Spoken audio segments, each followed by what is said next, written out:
নমস্কাৰ, আপুনি চাবলৈ আৰম্ভ কৰিছে SB অসম মিডিয়া। আজি হৈছে 9 এপ্ৰিল আৰু আজি ৰাতিপুৱাৰ কেইবাটাও গুৰুত্বপূৰ্ণ খবৰ আহি পৰিছে আৰু এনেধৰণৰ খবৰসমূহ নিতৌ চাবলৈ চেনেলটো ছাবস্ক্ৰাইব কৰি ভিডিঅ'টোত এটা লাইক কৰি দিব।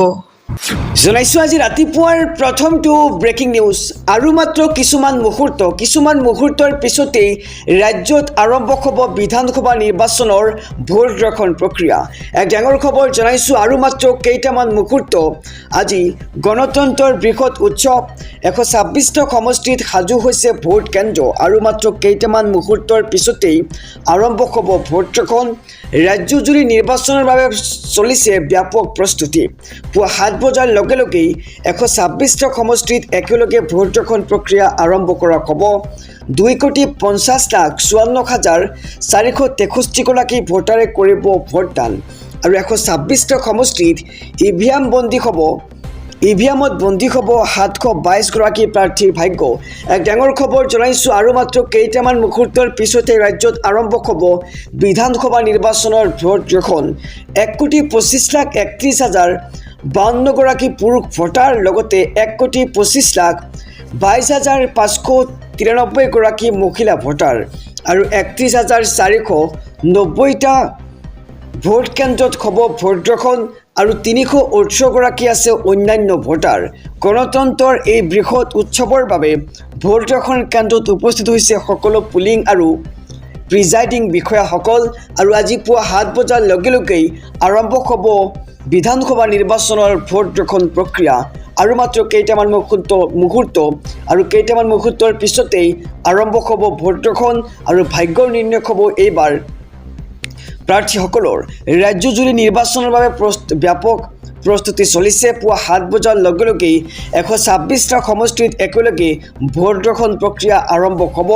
2,50,54,463 গৰাকী ভোটাৰে কৰিব ভোটদান আৰু 126টা সমষ্টিত ইভিএমত বন্দী হ'ব 722 গৰাকী প্ৰাৰ্থীৰ ভাগ্য আৰু 1,25,31,552 গৰাকী পুৰুষ ভোটাৰ লগতে 1,25,22,593 গৰাকী মহিলা ভোটাৰে সাব্যস্ত কৰিব নিজৰ ভোটাধিকাৰ আৰু 31,490টা ভোট কেন্দ্ৰত হ'ব ভোট গ্ৰহণ আৰু 318 গৰাকী আছে অন্যান্য ভোটাৰ আৰু গণতন্ত্ৰৰ এই বৃহৎ উৎসৱৰ বাবে ভোট গ্ৰহণ কেন্দ্ৰত উপস্থিত হৈছে সকলো পুলিং প্ৰিজাইডিং বিষয়াসকল। জনাইছো আৰু এটি ব্ৰেকিং নিউজ ডাঙৰ খবৰ। ভোট কেন্দ্ৰত এইবাৰ নতুন নিয়ম, কি নথি নিব লাগিব আপুনি।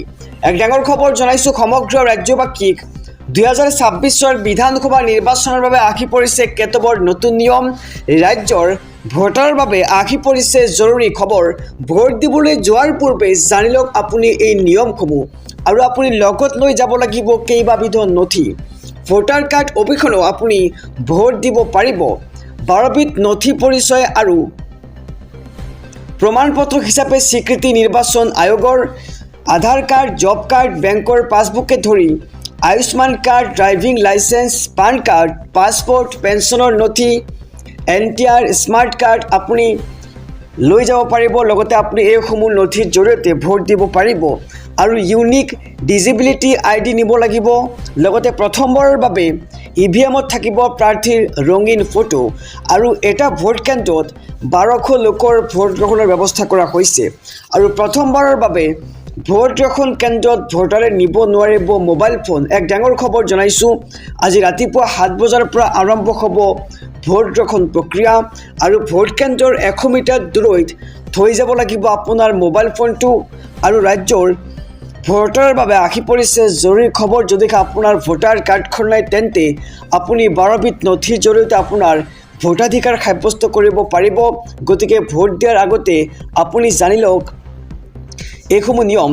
ৰাজ্যৰ ভোটাৰৰ বাবে আহি পৰিছে জৰুৰী খবৰ। ভোট দিবলৈ যোৱাৰ পূৰ্বে জানি লওক এই নিয়ম।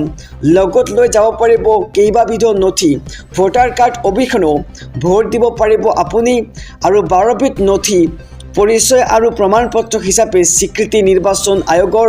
তাৰে ভিতৰত হৈছে আধাৰ কাৰ্ড, জব কাৰ্ড, বেংকৰ পাছবুক লগতে অন্যান্য নথিৰ জৰিয়তে আপুনি ভোট দিব পাৰিব।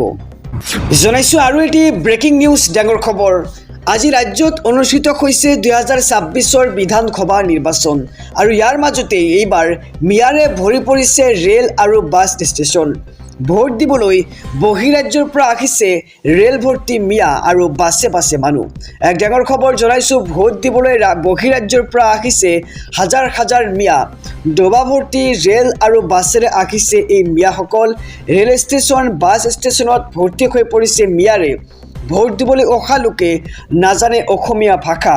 দিল্লী উত্তৰ প্ৰদেশকে ধৰি বহিৰাজ্যত থকা লোক আহিছে ভোট দিবলৈ আৰু ভোট দিবলৈ বহিৰাজ্যৰ পৰা আহিছে হাজাৰ হাজাৰ মিয়া।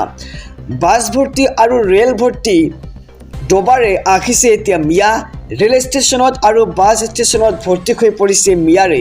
ভোট দিবলৈ অহা লোকে নাজানে অসমীয়া ভাষা আৰু দিল্লী উত্তৰ প্ৰদেশকে ধৰি বহিৰাজ্যত থকা লোক আহিছে ভোট দিবলৈ।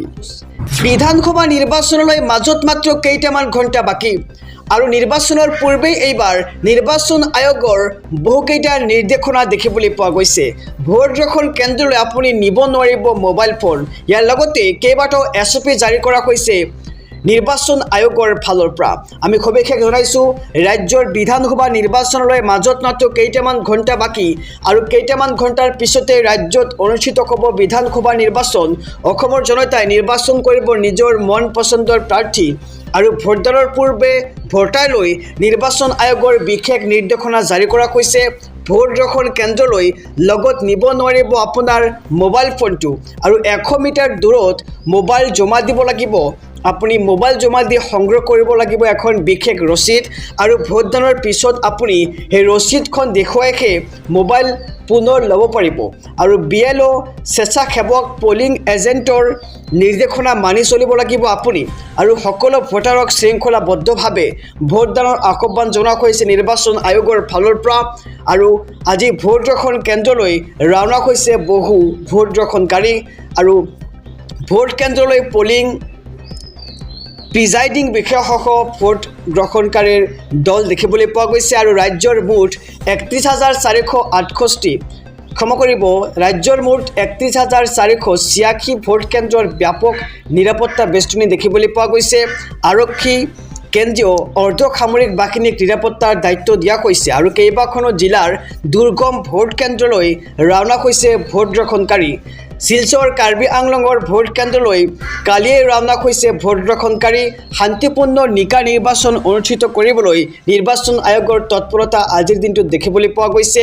অতি স্পৰ্শকাতৰ ভোট গ্ৰহণ কেন্দ্ৰত কটকটীয়া নিৰাপত্তা ব্যৱস্থা আৰোপ কৰা হৈছে। বিধানসভা নিৰ্বাচনৰ ভোটদানৰ বাবে মাত্ৰ কেইটামান ঘণ্টা বাকী আৰু কেইটামান ঘণ্টাৰ পিছতেই অনুষ্ঠিত হ'ব ৰাজ্যত বিধানসভা নিৰ্বাচন আৰু ভোটদানৰ পূৰ্বে ভোটাৰলৈ নিৰ্বাচন আয়োগৰ কেতবোৰ বিশেষ নিৰ্দেশনা জাৰি কৰা দেখিবলৈ পোৱা গৈছে। ভোট গ্ৰহণ কেন্দ্ৰলৈ লগত নিব নোৱাৰিব আপোনাৰ নিজৰ মোবাইল ফোনটো আৰু 100 মিটাৰ দূৰত মোবাইল জমা দি আপুনি এখন বিশেষ ৰচিদ সংগ্ৰহ কৰিব লাগিব আৰু আপুনি যেতিয়া ভোটদানৰ পিছত ওলাই আহিব সেই ৰচিদখন দেখুৱাই আপুনি মোবাইল ফোন সংগ্ৰহ কৰিব লাগিব। BLO স্বেচ্ছাসেৱক পলিং এজেণ্টৰ নিৰ্দেশনা আপুনি মানি চলিব লাগিব।